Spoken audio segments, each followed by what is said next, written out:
বলেছিলেন না কদিন আগে আমাদের মাননীয় বিধায়িকা যে আমরা কামলা, বরানগর একটা কামলার মতো। ওই দেখো গাড়িটা আসছে, দেখো দুপশলা বৃষ্টি, গাড়িটা প্রায় ডুবো। এই হচ্ছে আমাদের ভাদের আপনাদের বরানগর। বরানগর মানে এখন কামলা। জলে নামবেন সায়ন্তিকা। যে দৃশ্য আপনাদের দেখালাম সেটা হচ্ছে গতকাল বৃষ্টির পর গামলার মতো তৈরি করে দেওয়া বরানগর কিভাবে জলবন্দী হয়ে পড়লেন সেখানকার মানুষ, সেই দৃশ্য দিয়ে আজকের এই প্রতিবেদন শুরু করলাম। সজল ঘোষ ওই সন্ধ্যের অন্ধকারে, রাতের অন্ধকারে, বৃষ্টির পর হাতে ছোট্ট হ্যান্ডসেট মাইক্রোফোন নিয়ে রাস্তায় বেরিয়ে পড়েছেন। এই মানুষটাকে কি বরানগর নির্বাচিত করতে পারেন? অবশ্যই নির্বাচিত করবে এবার। তার জন্য বরানগর অপেক্ষা করছে এই নির্বাচনে, এবং সেই নির্বাচনেই সজল দেখালেন কিভাবে প্রতিবাদটা করতে হয়। নতুন পথে, নতুন ফর্মে প্রতিবাদটাকে রেজিস্টার করলেন। আমি খালি ভাবছিলাম যে সায়ন্তিকা বেরোতে পারতেন না, যে এই যে জল জমেছে বরানগরে, দিনের পর দিন আমরা পুরসভা চালিয়েছি, প্রশাসন চালিয়েছি। আমি তো ইন্টারিম নির্বাচনে, মাঝ পর্বের নির্বাচনে, উপনির্বাচনে আমি জিতেছিলাম। আমি বরানগরের জন্য জল নিকাশি ব্যবস্থার জন্য এটা করেছি। করবেন না, করতে পারবেন না, তার কারণ সেই ইচ্ছেটাও নেই, সে ক্ষমতাটাও নেই। সেই লুঠের মানসিকতা একটা দল, একটা সরকারের থাকলে তার যা রেজাল্ট হয় তাই।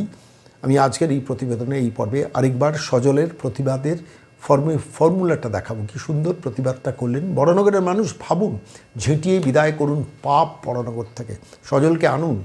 কিভাবে প্রশাসন চালাতে হয়, কিভাবে পুরসভার উন্নয়ন করতে হয়, কিভাবে বিধানসভায় গিয়ে বরানগরের কথা বলতে হয়, সজল পারবেন। ভাববেন আপনারা। আর সজলের এই ভিডিওটা আরেকবার দেখুন। যে বলেছিলেন না কদিন আগে আমাদের মাননীয় বিধায়িকা যে আমরা কামলা, বরানগর একটা কামলার মতো। ওই দেখো গাড়িটা আসছে, দেখো দুপশলা বৃষ্টি, গাড়িটা প্রায় ডুবো। এই হচ্ছে আমাদের ভাদের আপনাদের বরানগর। বরানগর মানে এখন কামলা। এই কামলায় আপনারা কেমন আছেন ওটা দেখতে এলাম। এই কামলায় আপনারা কেমন আছেন সেটা দেখতে এলাম, যে আপনারা কেমন আছেন এই দুপশলা বৃষ্টিতে, এক কোমর জল। তাহলে একটু ভারী বর্ষণ হলে কি অবস্থা হবে সেটাই বোঝার চেষ্টা করছি। আমি আবেদন করব, আমি এমএলএ মহোদয়াকে আবেদন করবো, আপনি আসুন। আপনি গামলায় কেমন রেখেছেন মানুষকে সেটা মানুষ দেখতে চায়, মানুষ দেখাতে চায় আপনার। আমি আবেদন করছি, আমি প্রার্থনা করছি, এই অবস্থার পরিবর্তনে আপনারা একটা সুযোগ দিন। এই অবস্থার পরিবর্তনে আপনারা আমাদেরকে একটা সুযোগ দিন। ভারতীয় জনতা পার্টির পক্ষ থেকে নিজেরাও দেখতে এলাম যে কেমন অবস্থা হয়, গামলা কেমন আছে। আপনাদের প্রত্যেকের কাছে আবেদন করছি যে দুপশলা বৃষ্টিতে, একটু আগেই শুনছিলাম ওনার একটা মিডিয়া বাইট, যে এখন আর প্রায় কোথাও জল জমে না, এখন আর প্রায় কোথাও জল জমে না। তাই আবেদন করছি, আপনি নামুন, আসুন, আপনি আমি একসাথে আমরা বরানগর ঘুরে দেখি। আসুন, সমস্ত মানুষকে নিয়ে, আপনার দলের এমএলএদের নিয়ে আপনি একবার বরানগরটা ঘুরে দেখুন।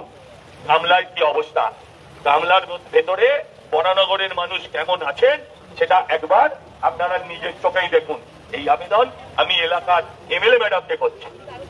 পুরো ডান দিক বাঁ দিক যেদিকে দেখবেন, আচ্ছা এখানে আবার একটা কিছু আছে, মাটির একটা কিছু। তাই আবেদন করছি, এই অবস্থা থেকে বাঁচান বরানগরটা। আপনার বরানগরটাকে বাঁচাতে হলে আপনারা একটা সুযোগ দিন বিজেপিকে। আপনারা দেখেছেন এই এক পশলা বৃষ্টিতে তাতে এতটা জল। এবং আমি বলছি এটা শুধু এখানটা, এই পাড়ায় নয়, এটা অর্ধেক বরানগরের বর্তমান অবস্থা। আপনাদের প্রত্যেকের কাছে আবেদন করছি, একটা সুযোগ দিন বিজেপি, একটা সুযোগ দিন বিজেপিকে।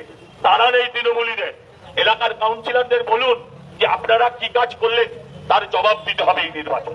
আমি আবেদন করব আমাদের মাননীয় বিধায়িকা মহোদয়া, আপনি আসুন, আপনি দেখুন আপনার গামলাবাসীরা কেমন আছে। তাই আপনাদের প্রত্যেকের কাছে আবেদন করুন, আপনারা বিভিন্ন সময় বিভিন্ন দলকে তো সুযোগ দিয়েছেন, এই গামলা থেকে মুক্তি পেতে হলে একটা সুযোগ আপনারা বিজেপিকে দিন। এই গামলা হাত থেকে মুক্তি পেতে হলে আপনারা একটা চান্স বিজেপিকে দিন। 5টা বছর দায়িত্ব এসেছি আপনাদের থেকে, 50টা বছর আপনারা সিপিএম আর তৃণমূলে ভাগ করে দিয়েছেন। আমি আপনাদের থেকে 5টি বছর চাই। আমি আপনাদের কাছ থেকে আবেদন করছি, দেখতে এলাম, শুনেছিলাম, তাই নিজের চোখে দেখতে আমি এলাম। আমি এখানকার বিজেপি প্রার্থী হিসেবে দেখতে এলাম, অনুভব করতে এলাম যে আপনারা কেমন থাকেন, আপনারা কেমন থাকেন এই অবস্থায়, এটাই অনুভব করার জন্য এলাম। এই আমাদের গাড়িগুলোকে ছেড়ে দাও, সাইডের গাড়িকেও আটকে নেবো না এই জলে, গাড়িগুলোকে আগে যেতে দাও। রাস্তাটা যেন কি নাম,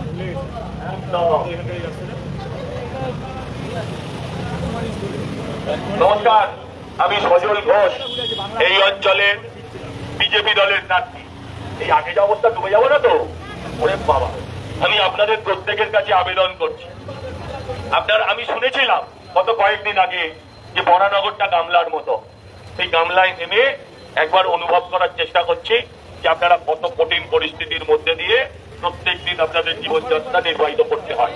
আপনাদের কাছে তাই আবেদন করতে এসছি, আপনাদের কাছে প্রার্থনা করতে এসছি, এই গামলা থেকে আপনার বরানগরকে বাঁচান, এই গামলা থেকে এই বরানগরকে বাঁচান।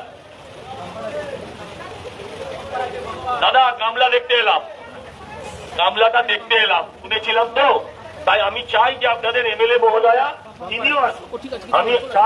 আমরা চাই আপনার এমএলএ মহোদয়া তিনিও নামুন, মানুষকে কেমন রেখেছেন, মানুষ কেমন আছে সেটা একবার নিজের চোখেই তিনি দেখে যান। আপনাদেরকে আমি আবেদন জানাই, একটা সুযোগ দিন, একটা সুযোগ দিন। হ্যাঁ, গামলা হাত থেকে বাংলাকে বরানগরকে বাঁচাতে হ্যাঁ একটা সুযোগ দিন। অনেকগুলো বছর ভাগ হয়েছে, অনেকগুলো বছর ভাগ হয়েছে সিপিএম আর তৃণমূলে। আপনাদের কাছে আবেদন করতে, আপনাদের কাছে প্রার্থনা করতে, একটা সুযোগ দিন বিজেপি। 5টা বছর চাইতে এসছি আপনাদের থেকে, বিভিন্ন সময় বিভিন্ন রাজনৈতিক দলকে সুযোগ দিয়েছেন, একটা চান্স দিন। গামলায় কেমন থাকেন আপনারা সেটা দেখতে পেলেন, গামলার ভেতরে কেমন থাকেন। আমাদের মাননীয় বিধায়িকা মহোদয়া কদিন আগে বলেছেন বরানগরটা একটা গামলা, পরবর্তীকালে আবার বলেছেন উল্টোনো গামলা, কিন্তু উল্টোনো গামলায় তো জল জমে না। তো গামলার ভেতরে গামলাবাসী মানুষ কেমন থাকেন সেটা অনুভব করবার জন্য আজকে আমরা রাস্তায় নেমেছি। আপনাদের কাছে আবেদন করছি, গামলায় থাকবেন না বাংলায় থাকবেন, সিদ্ধান্ত আপনাদের। আপনি গামলায় থাকবেন না বাংলায় থাকবেন, এই সিদ্ধান্ত আজকে আপনাদের। ভারতীয় জনতা পার্টির পক্ষ থেকে আমি সজল ঘোষ আপনাদের প্রত্যেকের কাছে আবেদন করছি। আপনারা বিভিন্ন সময় বিভিন্ন রাজনৈতিক দলকে সুযোগ দিয়েছেন, একটা চান্স আপনারা বিজেপিকে দিন, একটা চান্স দিন আপনারা বিজেপিকে। সব দলগুলো সুযোগ পেয়েছে, একটা সুযোগ বিজেপির হোক। দেখতে এলাম আপনারা কেমন থাকেন গামলার ভেতরে। এই যে দুপশলা বৃষ্টি, 1-1.5 ঘন্টার ছিড়ছিড়ে বৃষ্টি, তাতে যদি এই অবস্থা হয় তাহলে তো আমি ভাবছি সত্যি আপনারা কত কষ্টে আছেন। এই অবস্থার পরিবর্তন করতে হবে।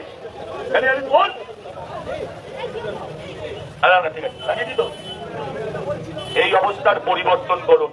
আপনাদের প্রত্যেকের কাছে ভারতীয় জনতা পার্টির পক্ষ থেকে আমি সজল ঘোষ আবেদন করছি, এই অবস্থার পরিবর্তন করুন। গামলা দেখতে বেরিয়ে কেমন আছেন আপনারা গামলার ভেতর।